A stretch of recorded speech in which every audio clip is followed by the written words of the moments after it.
yeah. Twumvire leta,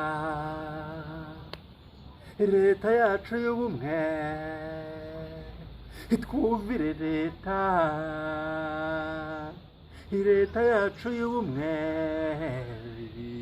Twumvire leta, leta yacu y'ubumwe. Twumvire leta.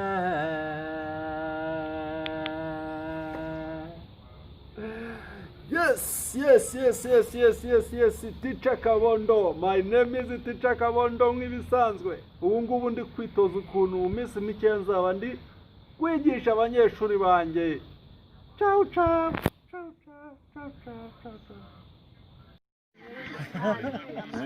Pataracha gikombe cyakaze byabe.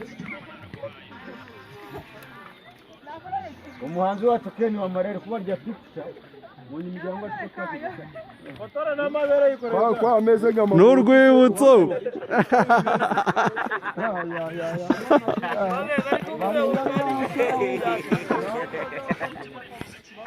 Ruhongore TON.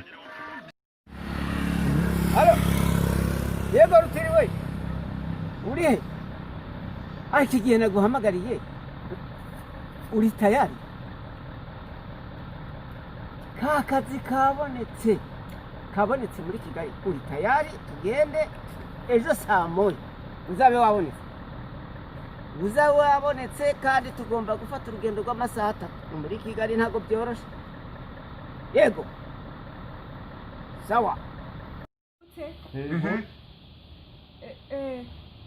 Turahatswe yarambwiye ngo ngagiye kugurisha ngo ya hene yiwe atunze ngo agiye ngo gutanga ruswa ku muyobozi kugira ngo ngamuhe ngo akazi ngo muri VUP uko yambwiye. Tamaye n'abantu ibyo mbabwiye sibyo muzirinde ruswa sibyo ruswa si nziza rwose igihugu cyacu cya Rwanda nziza siko nababwiye ko ariko cyitwa ntabwo yemewe sibyo birafungirwa bigahanirwa cyo cyaha mu kimenye sibyo Yego nize teacher ntabwo ugiye gutanga turatwe bakamufunga no tuzamushaka tumuganirize tumubwire ko ibyo agiye gukora atari byiza sibyo kandi ikindi mu cyongereza bayita corruption.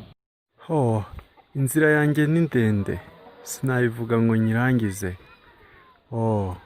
Aha ni ku ivuko mvukira Ruhongore TON.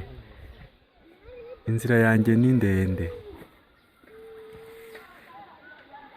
Ruhongore TON.